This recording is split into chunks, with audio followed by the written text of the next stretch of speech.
គោលការណ៍ការងារសម្រាប់បុគ្គលិកផ្នែកវាយសម្បកដបឬក៏រៀបចំសម្បកដបការងារនេះគឺងាយមែនតើហើយឥឡូវនេះសល់តែ5នាក់ទេគឺយើងបញ្ចប់នៃការរើសបុគ្គលិកហើយ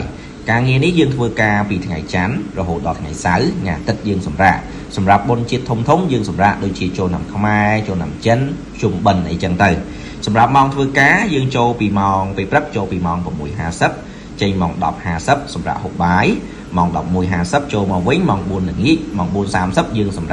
រាប់ការថែមម៉ោងយើងមានប្រាក់បន្ថែមជូនបងប្អូនបន្ថែមពីលើនឹងទៀតសម្រាប់ប្រាក់លើកទឹកចិត្តប្រចាំខែយើងមានចន្លោះពី$10ទៅ$20ជូនបងប្អូនសម្រាប់ប្រាក់ខែគោលជូនបងប្អូនបាន$217ក្នុងមួយខែសម្រាប់ការធ្វើការពីថ្ងៃច័ន្ទរហូតដល់ថ្ងៃសៅរ៍ជាទូទៅនៅកន្លែងរបស់ខ្ញុំចុងខែគឺក្រុមហ៊ុនតែងតែរៀបចំកម្មវិធីជូនបងប្អូន